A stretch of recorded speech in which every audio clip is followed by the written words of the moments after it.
This week we get to hear from Ken. Ken, who never wanted to be in the media, suddenly wants to not only speak, but be filmed. Whatevs, let's just try and get through this. The episode starts with Gypsy talking about, yep, you guessed it, Ken. Ryan feels threatened by Ken. It's hard for him to hear about my ex, Ken. Ken.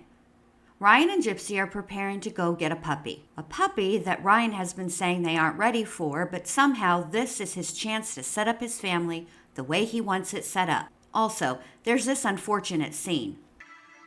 Now that she's happily married, now he's trying to come back and try to weasel his way in. It's like my guard's up, but at the same time, it's like she's never gonna want it. I feel like it. I don't think she's gonna do that to me. So now they're getting ready to leave. If we can roll out.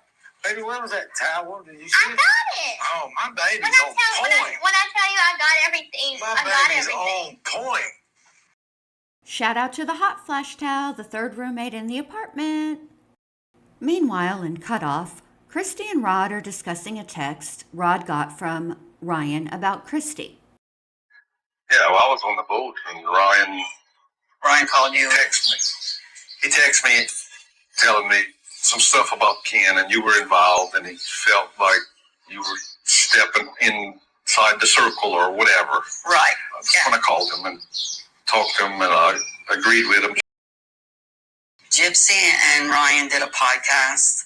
They dogged him out. He had told me, he says, my story needs to be heard. Hope and wish that they last. Christy, just tell the truth. You like Ken better. Rod just wants Ken to stay away. Stay quiet, stay away. Gypsy and Ryan are in the car to pick up the puppy. Gypsy's on her phone and Ryan's being a bugaboo and wants to know who she's on the phone with because he thinks he saw an address. Who are you texting? I'm texting Mia. I saw that address. What does she want? For what? There's no address. Scroll right down. That's ours. That's for the free stuff. Oh, okay. I saw that. I was like, what the hell? Yeah, that's for the free stuff. Has there been any thoughts to reach out? For what? Has there been any desire from you to reach out to what's his face? You can say what's his face's name. To Ken? No. No desire whatsoever? No, we're good. Okay. Gypsy, how are you going to make Ryan say Ken's name? Out here like a whole Destiny's Child song. What kind of step you trying to get there?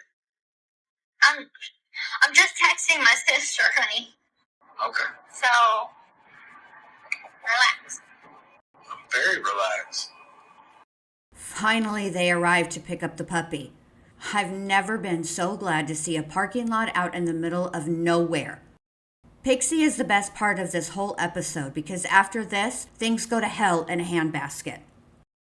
And we're back to Cutoff, and Rod and Christy are still discussing Ken versus Ryan. Christy says some stuff, Rod says some stuff. Bottom line is, Rod tells Christy to stop mixing in because if anything happens, she's going to get the blame. Christy agrees, well, to Rod's face. In her talking head interview, she says basically she promised Gypsy she wouldn't keep anything from her like her mom did, and she doesn't give a rat's fat kneecap who doesn't like it. Gypsy and Ryan are on their way to meet Mia so Gypsy and Mia can spend the day together. I wore these pants because under that she would probably be wearing leggings.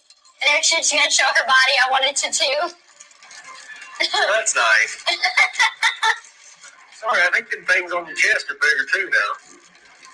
She's got the flat stomach. She has smaller boobs. But she's got like that athletic build. And I've got that like... I got that stripper body. Okay. You thought this car convo was awkward? Just wait. Just don't let her talk about me. I know she's going to. She's not gonna talk about you. Yeah. She's not. Okay. I mean, she hasn't talked about you. All she said was that sometimes she likes you, sometimes she's iffy about you. She has no reason to be iffy about me. That's the thing. It's like, I get it, though. She's being a protective sister. Yeah. I get it. Messy. But this is Gypsy's MO. Y'all don't need to hear my speech about how Gypsy plays both sides against the middle, do ya? Suffice it to say, this is example 11,000,000,001. Mia shows up at the custody exchange spot, and they bounce, leaving Ryan to watch them drive away looking forlorn. He gonna cry in the car. The sisters catch up, and Gypsy tells Mia about her upcoming nose job. They bond over sharing the same nose they inherited from Rod. Gypsy and Mia arrive at the nail salon to get pedicures. Gypsy catches Mia up on all the new things she has learned about Ryan since living with him. So, things have been a little bit weird. Why? You remember how everybody was like, yeah, you don't know someone until you live with them? Uh-huh. I'm learning that. I mean, it doesn't change my love for him.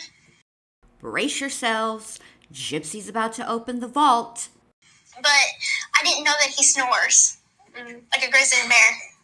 I sleep with earplugs. But I'm like, I didn't know that before I married you.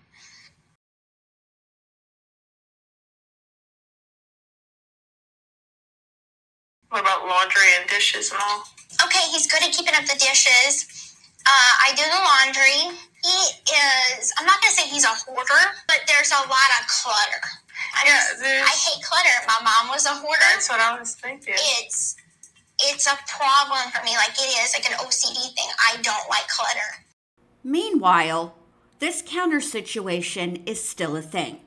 This is Gypsy building up to what she really wants to talk about. Yep, Ken. She's about to spill the tea while smiling like the Grinch when he came up with the idea to steal Christmas from the Who's. Things have been a little bit weird between Ryan and Christy lately. Why? Because of Ken? Yes. I mean, it was just one of those things that we were talking, and it led into it so easily, and it was kind of like out of left field. Yeah, I talked to Ken the other day for like 2 hours. Out of left field? Please see my last video about how this is a whole lie. He told me like the real reason, like why he broke up with you.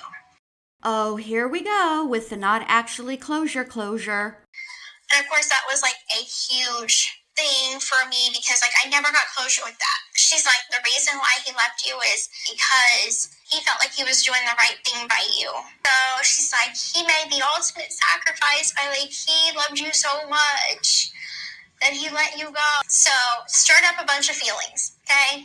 I had to tell Ryan about it because I'm like, I don't keep stuff from Ryan. So I was like, Christy talked to Ken, and not only does he regret leaving me, but he also is single too. The level of manipulation is too high. And it's not just Gypsy manipulating in this episode, but we aren't there yet.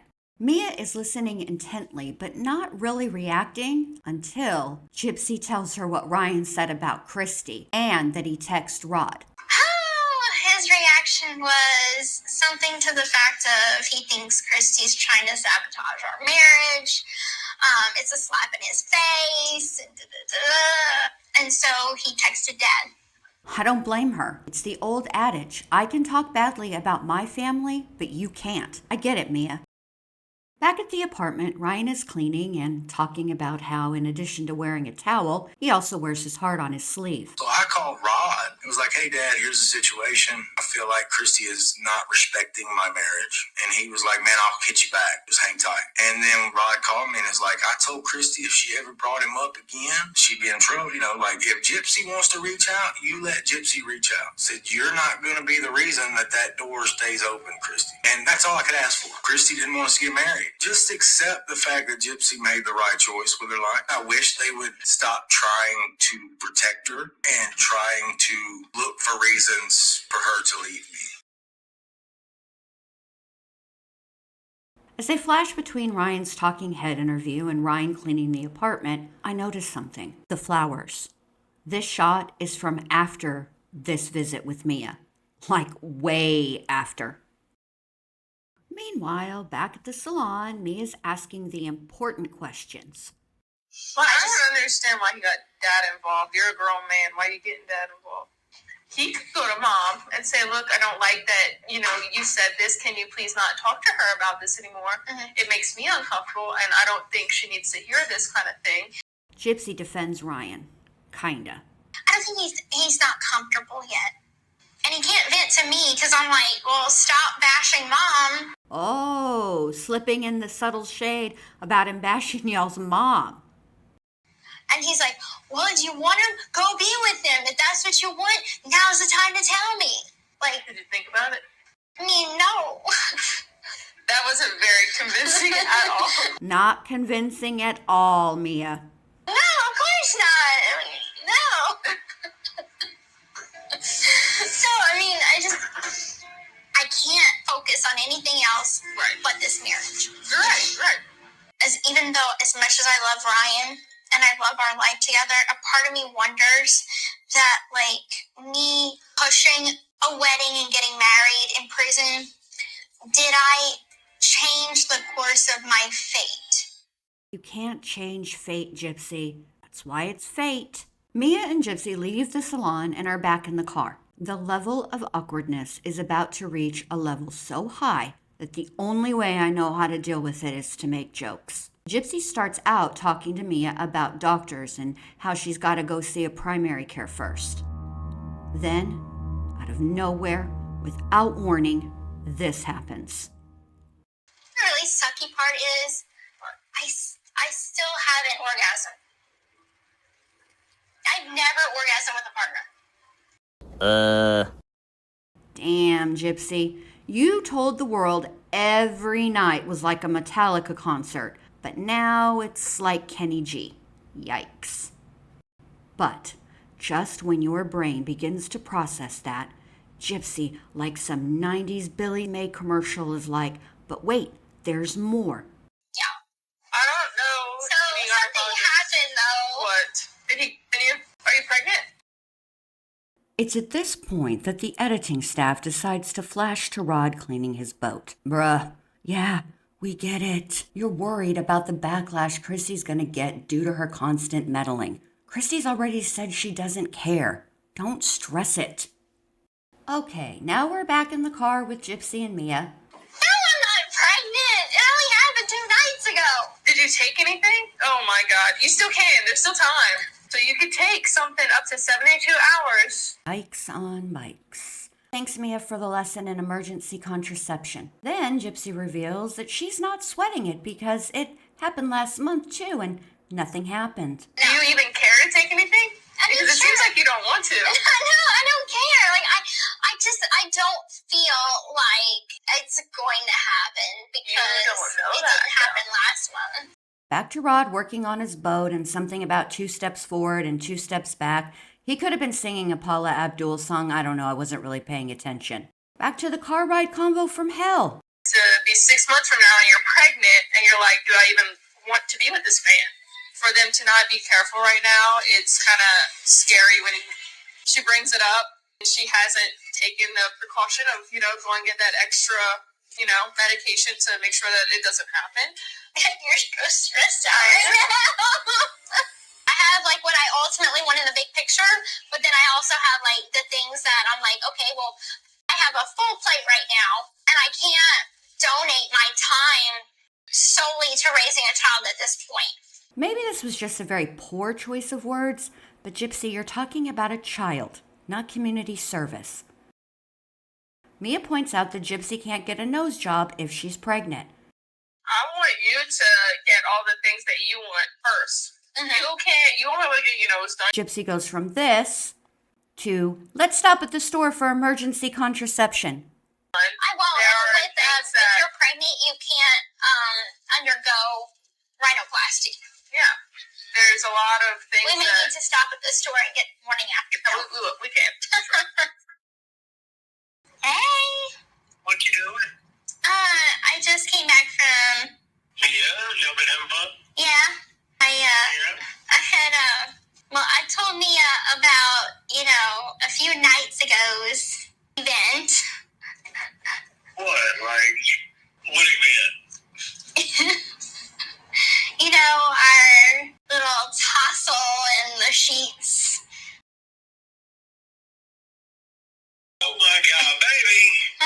business. So I also, told her that, For what? for contraceptives, like emergency contraceptives, like a morning after pill type of thing. You don't have nothing else to say? I wish they would have shown Ryan's face here, because I bet it looked like this. He sounds confused by this sudden turn of events, but he's supportive and tells Gypsy it's her decision and to do whatever she wants. As if I do what I want isn't Gypsy's motto for life. Okay. Do what you gotta do. Okay. Well, like yesterday we went shopping and it was great. We just walked the store. We had 2 buggies. That was amazing.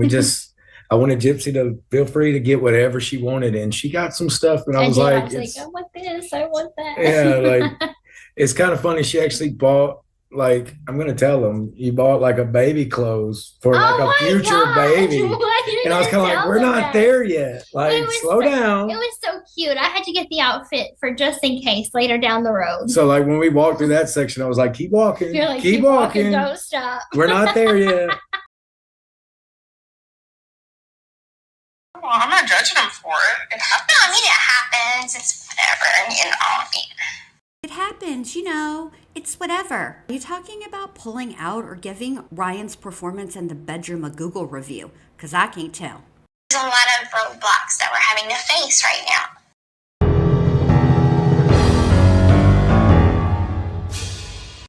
Cheers. Not getting pregnant. Finally, Gypsy's Uber arrives and we can be done with this conversation. Later that same evening. This is Ryan flipping out because I told my sister about No, you our told the difficulties. world about it. Not your sister, the world. Ugh, I guess not. Not just your sister that's like that. Well, I didn't think about that it was, you're a teacher and things like that.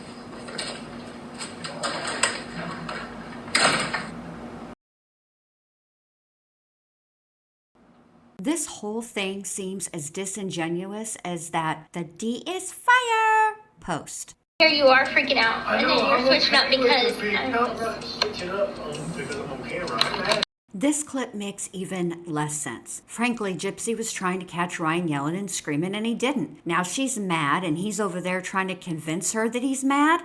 Like, I don't know why you gotta film this. because this is real life. And you're the one that just said, I'm tired. You're filming an argument between us. Because how I thought you would react is different than what you're reacting. No, I am mad. I'm sorry. I'm frustrated. Because don't talk to your dad. Don't tell him this. If I told my dad too much, she would act like you're acting. Don't do that. When I am feeling powerless, my reaction is to take back control. I'm just trying to find warning signs, and maybe I'm looking too hard, maybe I'm overanalyzing, but I want to make sure that I take care of myself.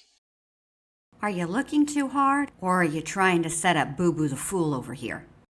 With Gypsy and her childhood traumas and stuff, I have to be careful. I'm not her mother. I'm not trying to prevent her from living her life. That's not who I am. If there comes a time that I see that I am being controlled, I'm leaving. With 3 minutes left in the show, it's Ken's turn to pontificate. Never done an interview before because in the past, I didn't want to play a part in the media circus. We talked about what kind of dog we wanted, and I always wanted a husky my whole life as a kid. And if I got one, I was going to name him Balto. First of all, why are you outside playing fetch in your socks? And she loved that because she always loved that movie as well. And, she just told me that was her favorite dog as well, and that she always wanted a husky as well. We actually planned on that for our future, that we were going to get a husky. That was one of the things that we bonded over. You've waited 47 years to give an interview, and this is what you decide to share? Besides, we all know that this is just a lame attempt at justifying those husky tattoos. And so why now? Why do you want to talk now? Well, I'm more separated from her than ever. And I just feel like it's important for me to share my thoughts and opinions on her and the time that we spent together. and everything will unfold as it should. Well, that's it for this episode. I guess we will have to wait for episode 6 to hear more from Ken. Thanks for watching.